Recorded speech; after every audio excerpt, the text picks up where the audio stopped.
Hello, this is Laura from Emerge Pediatric Therapy.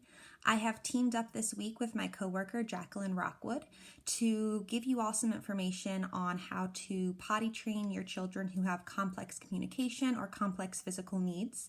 Jackelyn and I have worked to gather some resources and create some resources to share with you all to help get you through this process.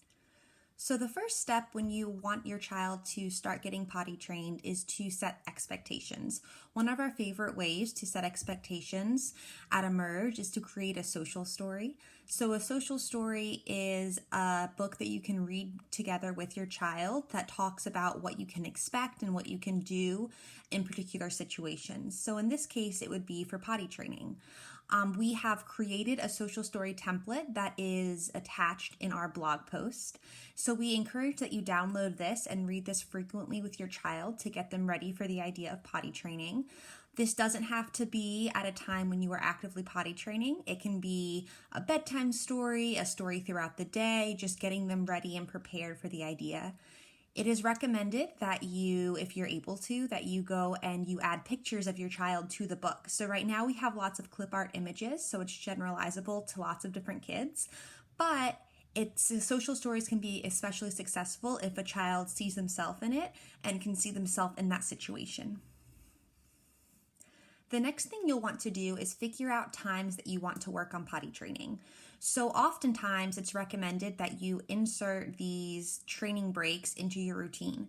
So you wake up in the morning and the first thing you do is you go to the toilet. Before you watch TV, you go to the toilet. Before you sit down to eat, you go to the toilet. Working to make this predictable can help your child a lot. Something else that may be helpful is tracking when your child naturally uses the bathroom. You can do this using a chart and then use this information to figure out when you want to incorporate those bathroom breaks into your daily routine. We've created a chart that you can print out and fill out when you are working on this with your child that is also attached in the blog post. When you're first working on potty training, it's recommended that you try to take your child to the bathroom every 30 to 60 minutes. Something else you could do is track when your child is eating or drinking. Typically, you'll want to take your child to the bathroom about 60 minutes after they've had something to eat or drink. Something else that is really helpful to do is to set expectations for how long your child should be on the toilet before they get up. One way to do this is to create a visual countdown like this. And then after 1 minute, you can erase the 5. After 2 minutes, you can erase the 4, and so on, so that they have a visual way to track and see how long they need to stay on the toilet. There are also lots of great songs on YouTube for potty training, so I would recommend that you do a search and figure out which song would be most motivating for your child, and then maybe part of your routine could be we sit on the toilet for the duration of this song. Next, I wanted to talk to you all about some communication strategies that you can use with your child when working on potty training. One really useful tool is using a first then chart. So I have one set up here. It can be really helpful to use that first then language and to pair it with a visual cue to help your child understand what's going on. So you might use this to work on when you use the bathroom in your teens, or if you wanted to set up a reward system with your child, you might use this to teach them when they earn the reward. So first potty, then bed, first potty, then cookie. And this is a really helpful tool to use when you're working with your children on potty training. Something else that can be really helpful is putting visual cues around the house, especially in the places that your child most frequently plays. So I'll often print off lots of picture cards for my families, and they will tape those picture cards around the house, and then they'll practice cueing their child to use them or modeling them themselves to indicate when they need to go to the bathroom. So if you know that you use the bathroom before you eat every time, you might show your child how you go up to a card and point to it and go, oh, potty, potty, it's time to go potty, and then take them straight to the bathroom. And the hope is that eventually your child is able to use these picture cues independently to communicate to you when they feel like they need to go to the bathroom. Next, Jackelyn is going to talk to you all about some positioning strategies and strategies for sensory sensitivities that a child might have, in addition to how you can help your child learn to recognize when they need to use the bathroom. Thank you, Laura, for those incredibly helpful tips on setting expectations and communication related to toileting. My name is Jackelyn Rockwood, and I'm an occupational therapist here at Emerge. We were so excited to receive some questions and feedback after our last Tuesday video on toileting. We received some specific questions related to positioning and interoception, or internal body cues, related to toileting. I'm going to answer some of those questions today, as well as just provide some more in-depth information about how to position your child for potty training based on their postural needs, as well as target some areas for sensory processing related to toileting. Let's jump into positioning first. From a positioning standpoint, you really want to make sure that your child's feet are supported when sitting on the toilet. You want to make sure that their hips are leaned slightly forward. You really want this position so that your child can appropriately use their muscles to push out bowel movements and to really get that pressure that they need. Having your child seated in a fully upright position will prevent them from using the correct muscles to push out those bowel movements. To help support your child's feet, you can use items like a squatty potty, which is available on the market, to put your child's feet in a more supported position. You can also use child-sized toilets that are positioned closer to the floor or adjust to the height of your toilet seat. For children that have difficulties with postural stability or maintaining an upright position, additional supports may be needed to help your child use the correct muscles during toileting. One tool that may be helpful is adjusting the height of your toilet seat if you are able to help your child achieve that 90-degree posture at their hips and knees. Some other tools that might be helpful are providing side supports for your child to keep their trunk muscles aligned in that upright position rather than leaning over to the side. If your child is leaning over to the side during toileting, it will prevent them from using the appropriate muscles in their abdominal area to actually push out bowel movements or to be able to control things during toileting. Side supports that might be helpful include using step stools that have armrests that come up over the sides of the toilet. I will provide some links for these in our blog post if you're interested in using some of these. Actually using an fully adaptive toilet seat might be helpful if your child is having pretty significant difficulties maintaining that upright position. Another idea that may be helpful is positioning your child facing backwards on the toilet. This allows your child to have something to hold on to. They'll have that whole back of the toilet seat to provide some additional postural stability if they're kind of leaning forward or needing a little bit of that extra side support as well. If your child is having trouble waiting and engaging in the bathroom, you can even try taping up some paper onto the lid of your toilet seat for your child to do some drawing or make some pictures while they're waiting on the toilet seat. Just make sure that you're using materials that are safe and easily washable, of course. We had some specific questions about the FisherPrice Custom Comfort Potty Seat. In review of this product, it seems like it provides some great support to help your child achieve that 90-degree position at the hips and knees. The chair also provides a high back, which will help your child feel supported from that back and help keep them up more in that upright posture. The chair itself comes with some already established side supports or handles for your child to hold on to, which is great if you have children that are leaning a little bit more to the side or feeling a little bit more wiggly on the toilet seat. This specific potty chair also comes with a splash guard, which can be really helpful for both boys and girls as they're learning how to aim and get the right position on the toilet. It helps to block some of that urine from splashing out of the toilet and creating more of a mess in your bathroom. Splash guards can be purchased separately from this potty seat and can be really useful while your little one is learning how to aim and position their body on the toilet. Other supports that might be helpful are ring reducers, which help to reduce the overall surface area or area that your child is sitting in on the toilet. These can be really helpful for providing some of that increased postural stability just by helping your child have a more supported base from which to sit on top of and to help stabilize them when using the bathroom.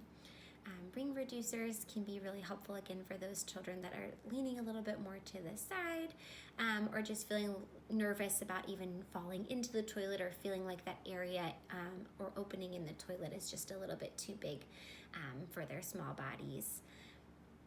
For children that have more sensory processing needs and have difficulties tolerating the hard toilet seat or the coolness of it, there are also covers or softer toilet seats available on the market. The softer padded seats can be helpful for making your child more comfortable with transitioning to using the toilet. Again, especially if they're a little bit more tactilely sensitive or just uncomfortable with how the toilet feels under their bottom. Disposable seat covers are also available on the market if your child likes having something familiar and comfortable when you are out in the community using the bathroom.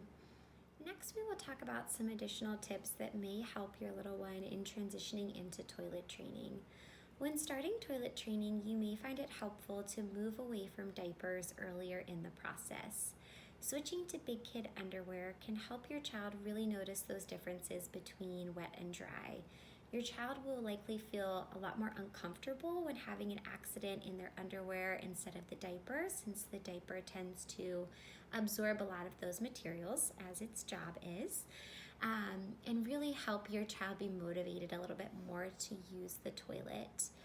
Using big kid underwear also changes the sensations that your child is feeling from a sensory processing standpoint when they're pushing out a bowel movement or peeing. So just be mindful of that. It may feel a lot different when they're going in underwear versus in a diaper. And you may notice some different reactions when making that transition. You can try to get some more buy-in from your child when transitioning to using the toilet by having them pick out their own big kid underwear if there are special characters that they really love or certain designs they really like. They may find it exciting and motivating to have something new and to get to wear something that they're really interested in and enjoy. From a sensory standpoint, it is really important to make sure that your bathroom matches your child's specific sensory needs. If your child is a little bit more sensory sensitive or has some defensiveness in a certain sensory area, really be mindful of how your bathroom is set up. If your child has difficulties with auditory processing, you may want to wait to flush the toilet until after your child has left the bathroom. It may also be helpful to put some toilet paper in the water before your child starts to use the bathroom to help reduce that big echoey sound quality that sometimes happens when we first start to go to the bathroom. If your child is sensitive to light, you may find it helpful to dim the lights or use some covers over the lights to help create a little bit more of a soothing space. You can try putting on some soothing music or even songs that your child really likes at a low volume to help keep them engaged. Having toys or items that are motivating for your child can help with sustaining attention and staying on the toilet long enough to be able to actually use the bathroom when going through those initial routines or schedules. Just make sure that any materials you have in the bathroom you are comfortable with getting dirty or possibly ending up in the toilet, depending on how active your child is. So choose those items carefully. To help your child who has some visual difficulties or personal space awareness difficulties, it may be helpful to provide some visual markers on the ground with painter's tape to help your child learn how close or far away they need to be from the toilet, especially if they're boys and they're learning that appropriate distance for actually aiming into the toilet. You can even provide visual markers in the toilet itself using like a goldfish or Cheerios for them to try to aim at, whether they're sitting or standing in front of the toilet.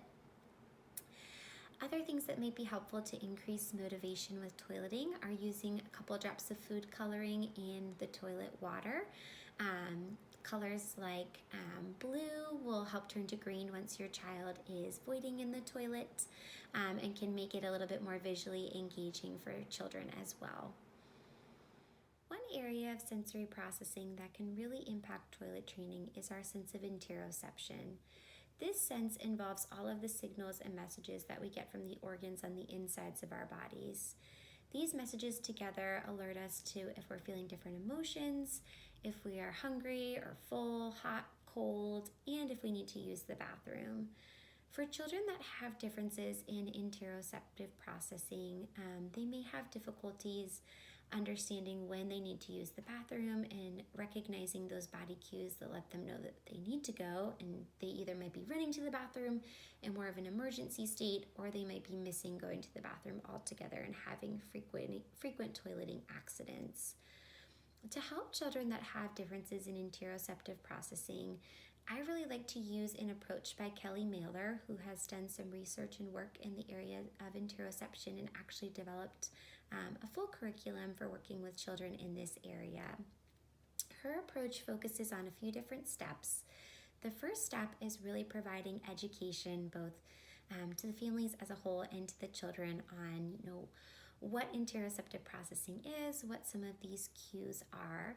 And while children are working on recognizing these signals and cues a little bit better, she focuses on using compensatory strategies first. For children that have difficulties with toilet training, this might mean using things like toileting schedules, as Laura mentioned earlier, to help them recognize exactly when they need to go to the bathroom and start to pick up on those body cues.